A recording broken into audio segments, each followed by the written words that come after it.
ಎಲ್ರಿಗೂ ನಮಸ್ಕಾರ. ಇಂದಿನ ವಿಡಿಯೋದಲ್ಲಿ ನಾನು ಯಾವ ಥರದ ವ್ಯಕ್ತಿಗಳು ಲೀಗಲ್ ಕೆರಿಯರನ್ನು ಚೂಸ್ ಮಾಡಬಾರ್ದು ಅಥವಾ ಮಾಡಬೇಡಿ ಅಂತ ನಾನು ಹೇಳ್ತೀನಿ.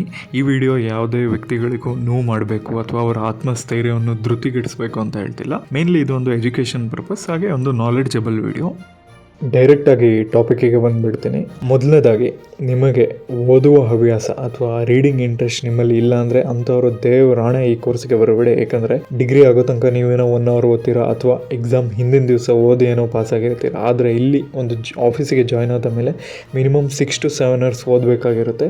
ಹಾಗಾಗಿ ಕೇಸ್ ಸ್ಟಡಿ ಮಾಡೋದು, ರಿಸರ್ಚ್ ಮಾಡೋದು, ಕೇಸ್ ಲಾಸ್ ಹುಡುಕೋದು, ಹಾಗೆ ಒಂದು ಕೇಸ್ ಅಂದರೆ ಏನು ಅಂತ ತಿಳ್ಕೊಳೋದು, ಅದಕ್ಕೆ ಯಾವ ರೀತಿ ರಿಟರ್ನ್ ಸ್ಟೇಟ್ಮೆಂಟ್, ಆರ್ಗ್ಯುಮೆಂಟ್ಸ್ ಹಾಕಬೇಕು, ಇದೆಲ್ಲ ರಿಸರ್ಚ್ ಮಾಡಬೇಕು. ಹಾಗಾಗಿ ನಿಮಗೆ ಓದುವ ನಾಲೆಡ್ಜ್ ಇಲ್ಲ ಅಂದರೆ ಈ ಕೆರಿಯರ್ ಚೂಸ್ ಮಾಡಬೇಡಿ.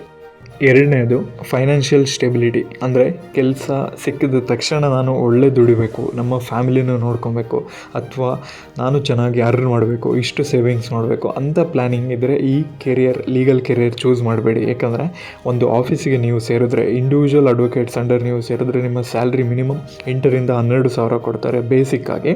ಹಾಗೆ ಒಂದು ಲಾ ಫರ್ಮ್ ಸೇರಿದ್ರೆ ಮಿನಿಮಮ್ 20,000 ಕೊಡ್ಬೋದು, ಆದರೆ ಅದು ರೇರ್ಲಿ.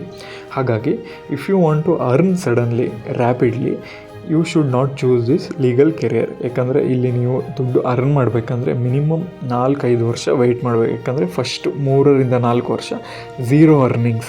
ಝೀರೋ ಅಂದರೆ zero earnings. So you cannot support your family. ನಿಮ್ಮ ಫ್ಯಾಮಿಲಿನೂ ನೋಡ್ಕೊಳಕ್ಕಾಗಲ್ಲ ಇಲ್ಲಿಂದ, ಹಾಗೆ ನಿಮ್ಮನ್ನು ನೀವು ನೋಡ್ಕೊಳಕ್ಕಾಗಲ್ಲ. ಪೆಟ್ರೋಲ್ ಹಾಕ್ಸೋಕ್ಕೂ ನಿಮ್ಮ ಹತ್ರ ದುಡ್ಡು ಇರೋಲ್ಲ. ಹಾಗಾಗಿ if you really want to earn suddenly after completing any degree, ಹಾಗಾದರೆ ಲೀಗಲ್ ಕೆರಿಯರ್ ಚೂಸ್ ಮಾಡಬೇಡಿ. ಮೂರನೇದು, ಇಂಗ್ಲೀಷ್ ಆ್ಯಂಡ್ ಡ್ರಾಫ್ಟಿಂಗ್ ಸ್ಕಿಲ್ಸ್. ಅಂದರೆ ಆಂಗ್ಲ ಭಾಷೆಯ ನಾಲೆಡ್ಜ್ ಮತ್ತು ಬರವಣಿಗೆಯ ಸ್ಕಿಲ್ ನಿಮ್ಮಲ್ಲಿ ಇಲ್ಲ ಅಂದರೆ ನೀವು ಈ ಕೆರಿಯರನ್ನು ಚೂಸ್ ಮಾಡಬೇಡಿ. ಏಕೆಂದರೆ ನೀವು ಅಂದ್ಕೊಂಡಿರ್ಬೋದು ನಾನು ಕನ್ನಡದಲ್ಲೇ ಎಲ್ಲ ಮಾಡಿಬಿಡ್ತೀನಿ ಅಂತ. ಆದರೆ ಈಗಿನ ಪ್ರೆಸೆಂಟ್ ಸಿಚುವೇಶನ್ ಏನಂದರೆ, ನೀವು ಒಂದು ಕೇಸ್ ರಿಸರ್ಚ್ ಮಾಡಬೇಕಾದ್ರೂ ನಿಮಗೆ ಯಾವುದೇ ರೀತಿಯ ಕನ್ನಡದ ಜಡ್ಜ್ಮೆಂಟ್ ಸಿಗೋದಿಲ್ಲ. ಸುಪ್ರೀಂ ಕೋರ್ಟಿಂದಾಗಿರ್ಬೋದು ಅಥವಾ ಹೈಕೋರ್ಟಿಂದಾಗಿರ್ಬೋದು. ಹಾಗೆ ನೀವು ಯಾವುದೇ ಒಂದು ಕೇಸನ್ನು ಜಡ್ಜ್ ಮುಂದೆ ಸಬ್ಮಿಷನ್ ಮಾಡೋದಾಗಿರ್ಬೋದು, ನೀವು ಕನ್ನಡದಲ್ಲಿ ಮಾಡ್ಬೋದು. ಆದರೆ ಈಗ 99% ಎಲ್ಲರಿಗಿಂತ ಒಂದು ಸ್ಟೆಪ್ ನೀವು ಮೇಲೆ ಇರಬೇಕಂದ್ರೆ ನಿಮಗೆ ಇಂಗ್ಲೀಷ್ ನಾಲೆಡ್ಜ್ ಇರಲೇಬೇಕು. ಹಾಗೆ ಯಾವುದೇ ರೀತಿಯ ಒಂದು ಪಿಟಿಷನ್ ಅಥವಾ ದಾವೆಯನ್ನು ಟೈಪ್ ಮಾಡೋದಾಗಿರ್ಬೋದು, ಅದರ ಸ್ಕಿಲ್ ನಿಮ್ಮಲ್ಲಿ ಇಲ್ಲ ಅಂದರೆ ಒಂದು ಬರವಣಿಗೆ ಸ್ಕಿಲ್ಲೇ ನಿಮ್ಮಲ್ಲಿ ಇಲ್ಲ ಅಂದರೆ ಅಂಥವರು, ಈಗಲೇ ನೀವು ಒಂದು ಪೇಪರ್ ತಗೊಂಡು ಒಂದು ಟಾಪಿಕ್ ನೀವು ವಿಷಯದ ಬಗ್ಗೆ ಕೊಟ್ಟರೆ ನಿಮಗೆ ಅದನ್ನು ಸಣ್ಣದಾಗಿ ಬರೆಯೋ ಸ್ಕಿಲ್ ಇಲ್ಲ ಅಂದರೆ ಅಂಥವರು ಈ ಕೆರಿಯರ್ ಚೂಸ್ ಮಾಡಬೇಡಿ. ಯಾಕಂದರೆ ಇಲ್ಲಿ ಬರವಣಿಗೆ ಪ್ರಾಮುಖ್ಯತೆ ಹೊಂದುತ್ತೆ. ಹಾಗೆ English and drafting skills are very important. ಅದು ಇಲ್ಲ ಅಂದರೆ ಈ ಕೆರಿಯರ್ ಚೂಸ್ ಮಾಡಬೇಡಿ. ನಾಲ್ಕನೇದು, ಟೆಕ್ನಿಕಲ್ ನಾಲೆಡ್ಜ್.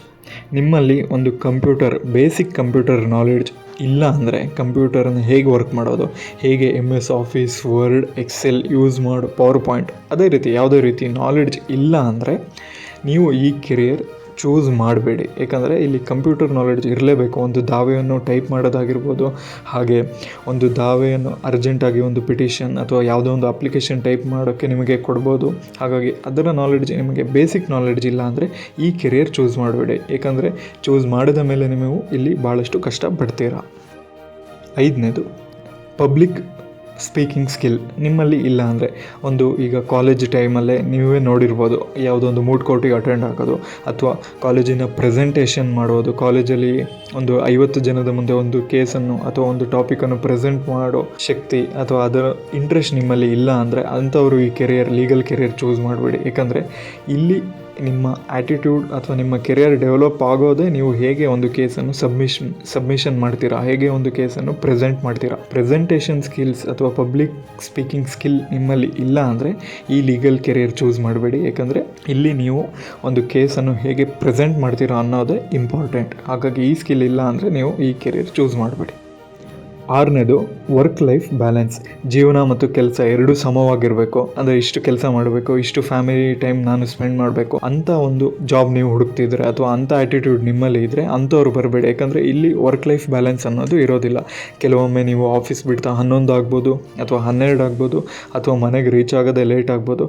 ಹಾಗಾಗಿ ಅಂಥವರು, ಅಥವಾ ನನಗೆ ವೀಕೆಂಡಲ್ಲಿ ರಜಾ ಇರಬೇಕು, ಸ್ಯಾಟರ್ಡೇ ಸಂಡೇಸ್ ಕಂಪ್ಲೀಟ್ಲಿ ರಜಾ ಇರಬೇಕು, ಯಾವುದೇ ಕ್ಲೈಂಟ್ ಕಾಲ್ಸ್ ಅಥವಾ ಯಾವುದೇ ಓದೋದು, ಏನೇ ಡಿಸ್ಕಷನ್ ಏನೂ ಇರಬಾರ್ದು ಅಂಥ ಆ್ಯಟಿಟ್ಯೂಡ್ ನಿಮ್ಮಲ್ಲಿ ಇದ್ದರೆ ಲೀಗಲ್ ಕೆರಿಯರ್ ಚೂಸ್ ಮಾಡಬೇಡಿ. ಏಕೆಂದರೆ ಇಲ್ಲಿ ಸ್ಯಾಟರ್ಡೇ ಸಂಡೇಸೇ ಜಾಸ್ತಿ ವರ್ಕ್ ಇರುತ್ತೆ ಕಂಪೇರ್ ಟು ವೀಕ್ ಡೇಸ್. ಹಾಗಾಗಿ ವರ್ಕ್ ಲೈಫ್ ಬ್ಯಾಲೆನ್ಸ್ ಅನ್ನೋ ಕಾನ್ಸೆಪ್ಟ್ ನಿಮ್ಮಲ್ಲಿ ಇದ್ದರೆ ಅಂಥವರು ಲೀಗಲ್ ಕೆರಿಯರ್ ಚೂಸ್ ಮಾಡಬೇಡಿ.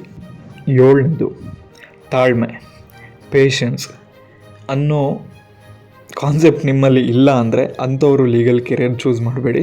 ಯಾಕಂದರೆ ಇಲ್ಲಿ ತಾಳ್ಮೆ ಬಹುಮುಖ್ಯವಾದ ನಿಮ್ಮ ಒಂದು ಅಸ್ತ್ರ ಅಥವಾ ಸಾಧನ ಅಂತಲೇ ಹೇಳ್ಬೋದು. ಯಾಕಂದರೆ ಒಂದು ಕೇಸ್ ನಿಮಗೆ ಕೊಟ್ಟರೆ ಅದು ಆರ್ಗ್ಯುಮೆಂಟ್ಸ್ ಆಗೋದು ಮಧ್ಯಾಹ್ನಕ್ಕೆ ಆಗ್ಬೋದು, ನೀವು ಬೆಳಗ್ಗೆಯಿಂದ ವೆಯ್ಟ್ ಮಾಡ್ಬೋದು, ಅಥವಾ ಸಂಜೆ 4 ಗಂಟೆ ಆಗ್ಬೋದು, ಅಥವಾ ಸೀನಿಯರ್ ನಿಮಗೆ ನಾನು 5 ಗಂಟೆಗೆ ಬಂದು ಆರ್ಗ್ಯುಮೆಂಟ್ ಮಾಡ್ತೀನಿ ಅಥವಾ 4 ಗಂಟೆಗೆ ಬಂದು ಆರ್ಗ್ಯುಮೆಂಟ್ ಮಾಡ್ತೀನಿ, ಕೋರ್ಟ್ ಹಾಲಲ್ಲೇ ಕೂತಿರಿ ಅಂತ ಹೇಳ್ಬೋದು. ಅಥವಾ ಯಾವುದೇ ಒಂದು ಪೆಂಡಿಂಗ್ ವರ್ಕ್, ಒಂದು ಕೇಸಿಂದು ಯಾವುದೋ ಕಾಪಿ ತೆಗ್ಸೋದಾಗಿರ್ಬೋದು ಆಫೀಸಿಗೆ ಹೋಗಿ, ಇದಕ್ಕೆಲ್ಲ ಭಾಳಷ್ಟು ಸಮಯ ಬೇಕಾಗುತ್ತೆ. ಹಾಗೆ ನಿಮ್ಮಲ್ಲಿ ತಾಳ್ಮೆ ಅನ್ನೋದಿಲ್ಲ ಅಂದರೆ ಈ ಕೆರಿಯರ್ ಚೂಸ್ ಮಾಡಬೇಡಿ. 8ನೇದು ವರ್ಕಿಂಗ್ ಅಂಡರ್ ಪ್ರೆಷರ್. ಒತ್ತಡದಲ್ಲಿ ಕೆಲಸ ಮಾಡೋಕ್ಕೆ ನಿಮಗೆ ಆಗಲ್ಲ. ಇಲ್ಲ, ನನ್ನ ಕೆಲಸ ಹೇಗಿರಬೇಕಂದ್ರೆ ಆರಾಮಾಗಿ ಬೆಳಗ್ಗೆ ಹೋಗೋದು 9 ಗಂಟೆಯಿಂದ ಸಂಜೆ ಒಂದು 4 ಗಂಟೆ ತನಕ, ಆಮೇಲೆ ಮನೆಗೆ ಬರಬೇಕು, ಯಾವುದೇ ರೀತಿ ಕಾಲ್ಸ್ ಇರ್ಬೋದು. ಹಾಗೆ ಒಟ್ಟು ಟೋಟಲಾಗಿ ಒತ್ತಡದಲ್ಲಿ ಪ್ರೆಷರಲ್ಲಿ ವರ್ಕ್ ಮಾಡೋ ಕೆಲಸ ನನಗೆ ಬೇಡ ಅಂದರೆ ಅಂಥವರು ಲೀಗಲ್ ಕೆರಿಯರ್ ಚೂಸ್ ಮಾಡಿಬಿಡಿ. ಯಾಕಂದರೆ ಇಲ್ಲಿ ಫ್ರಮ್ ಮಾರ್ನಿಂಗ್ ಟು ಈವ್ನಿಂಗ್ ತನಕ ಇಲ್ಲಿ ಇರೋದು ಬರೀ ಪ್ರೆಷರೇ. ಯಾಕಂದರೆ ಒಂದೇ ದಿವಸಕ್ಕೆ 2-3 ಕೇಸ್ ಹ್ಯಾಂಡ್ಲ್ ಮಾಡಬೇಕಾಗಿರುತ್ತೆ, ಒಂದು ಕೋರ್ಟಿಂದ ಇನ್ನೊಂದು ಕೋರ್ಟಿಗೆ ರನ್ ಮಾಡಬೇಕಾಗಿರುತ್ತೆ. ಹಾಗಾಗಿ ಪ್ರೆಷರಲ್ಲಿ ವರ್ಕ್ ಮಾಡೋ ಸ್ಥಿತಿ ಅಥವಾ ಆಸಕ್ತಿ ನಿಮ್ಮಲ್ಲಿ ಇಲ್ಲ ಅಂದರೆ ಅಂಥವರು ಲೀಗಲ್ ಕೆರಿಯರ್ ಚೂಸ್ ಮಾಡಬೇಡಿ.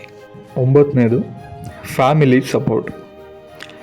ಯಾರಿಗೆ ಫ್ಯಾಮಿಲಿ ಸಪೋರ್ಟ್ ಪ್ರಾಪರಾಗಿ ಇಲ್ಲ, ಯಾಕಂದರೆ ನಾನು ಕೆಲಸ ಆದಮೇಲೆ ನಮ್ಮ ಫ್ಯಾಮಿಲಿನ ನೋಡ್ಕೊಬೇಕು ಇಲ್ಲಿ. ಯಾಕಂದರೆ ಒಂದು ಲೀಗಲ್ ಕೆರಿಯರ್ ನೀವು ಬಿಲ್ಡ್ ಮಾಡ್ಕೊಬೇಕಂದ್ರೆ ಇಲ್ಲಿ ಮಿನಿಮಮ್ 5 to 10 years ಬೇಕೇ ಬೇಕು.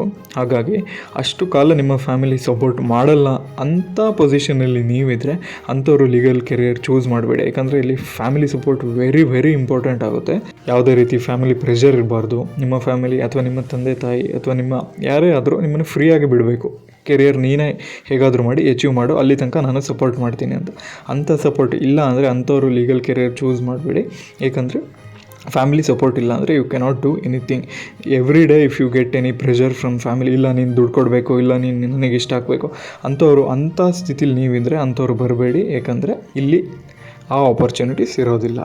ಅಂತಿಮವಾಗಿ ಇಷ್ಟು ಆ್ಯಟಿಟ್ಯೂಡ್ ನಿಮ್ಮಲ್ಲಿ ಇಲ್ಲ ಅಂದರೆ, ಇಷ್ಟು ಸ್ಕಿಲ್ಸ್ ನಿಮ್ಮಲ್ಲಿ ಇಲ್ಲ ಅಂದರೆ, ಲಕ್ಷಣಗಳು ನಿಮ್ಮಲ್ಲಿ ಇಲ್ಲ ಅಂದರೆ ಅಂಥವರು ಲೀಗಲ್ ಕೆರಿಯರ್ ಚೂಸ್ ಮಾಡಬೇಡಿ.